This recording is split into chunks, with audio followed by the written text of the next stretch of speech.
Bom dia, ótima quarta-feira.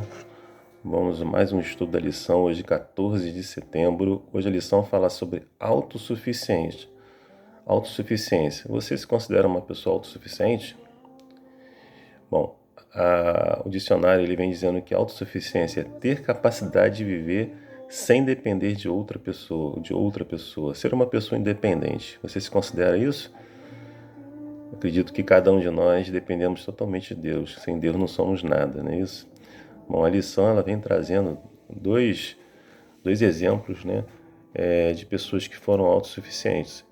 E nós vamos aprender a não ser autossuficiente em determinadas situações, né? Bom, a lição vem falando de Eva, ela pecou lá no Jardim do Éden, nós conhecemos a história, não simplesmente porque ela duvidou da palavra de Deus, mas porque ela confiou, ela achou, né, na verdade, a sua crença, né, ela achou que ela tinha sabedoria suficiente para decidir o que era certo e o que era errado. E ela confiou no seu próprio julgamento, em vez de confiar na palavra de Deus. E isso trouxe o quê?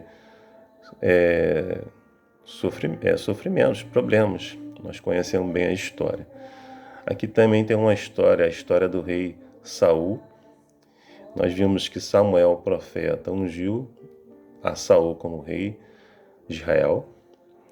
E lá no capítulo de 1 Samuel 10:8, Samuel dá uma instrução para Saul. Saul ia guerrear contra os filisteus.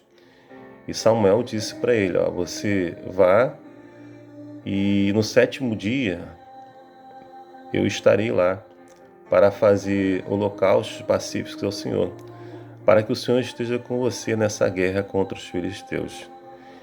E aí Saul partiu.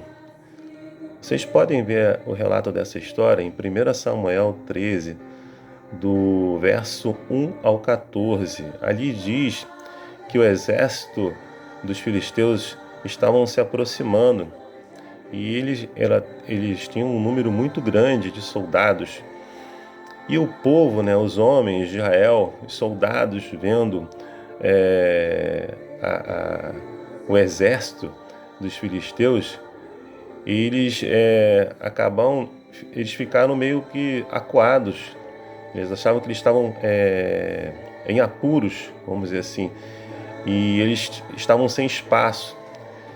E muitos daqueles homens dos exércitos de Saul começaram a se dispersar e começaram a se esconder.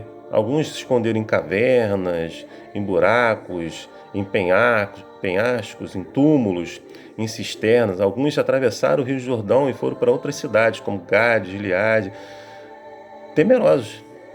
E os que ficaram ali, que foram um menor número, também temeram.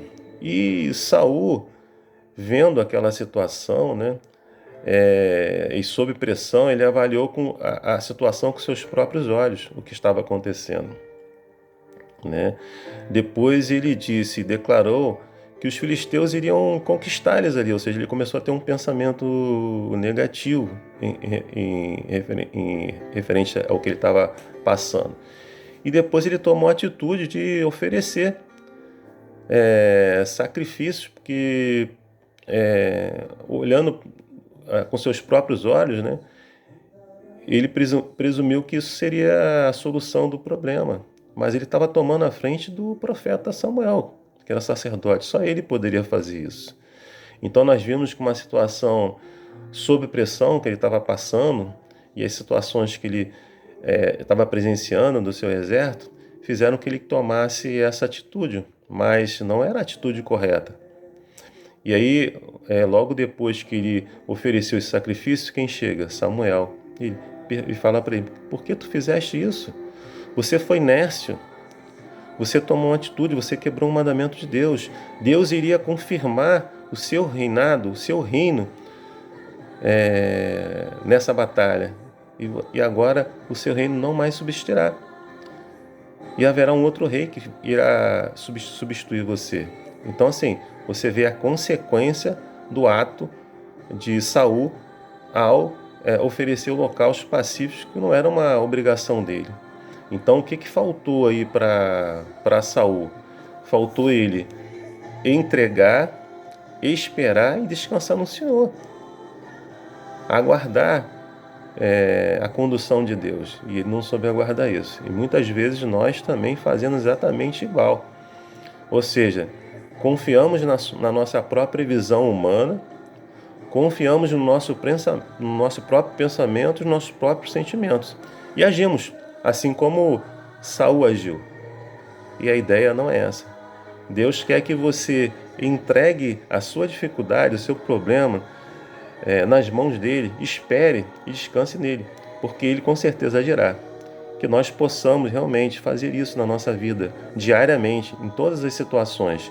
Que Deus te dê um dia abençoado na paz do Senhor. É meu desejo e minha oração. Amém.